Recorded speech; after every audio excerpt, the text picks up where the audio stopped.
ఇక అయోధ్యల 22వ తారీఖు నాడు రామాలయంలో రాములోరి ప్రాణ ప్రతిష్టాపన కార్యక్రమం ఉన్నది కదా, దాని కొరకు దేశం మొత్తం ఎదురు చూస్తుంది కదా. ఇక దానికంటే మొదగాలనైతే ఒక ముఖ్యమైన ఈ పని ఒడిచిందుల్లా చూడుర్రి అదేందో.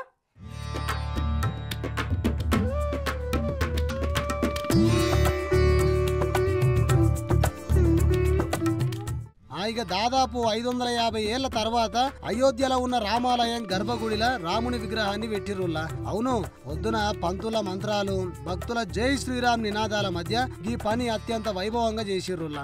అయితే దీని లోపలికి పట్టుకోవడానికి ఓ ట్రక్కు తర్వాత ఓ క్రేన్ సాయంతోనే గర్భగుడిలోకి పట్టుకొని పోయిర్రు. అయితే ఈ బొమ్మ మైసూర్ కు చెందిన శిల్ప కళాకారుడు అరుణ్ యోగిరాజ్ 51 ఇంచుల రామ్లల్లా విగ్రహాన్ని చెక్కిండట.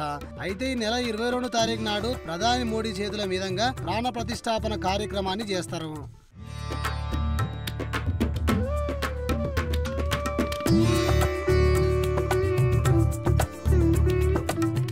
అయితే ఇంకో దిక్కు ఇట్లా ట్రక్కులకేంచి దించి ఇట్లా ప్యాకింగ్ చేస్తారు కదా, ఇవి తిరుమలకేంచి అయోధ్యకు పంపనీకే తయారు చేసిన తిరుమల శ్రీవారి లడ్డూలు. ఇక 1,00,000 లడ్డూలను తయారు చేసి వాటిని శ్రీరామ విగ్రహ ప్రతిష్ఠ రోజు భక్తులకు వంచనీకే ఇట్లా ప్యాక్ చేసి అయోధ్యకు పంపించిర్రు టీటీడీ అధికారులు.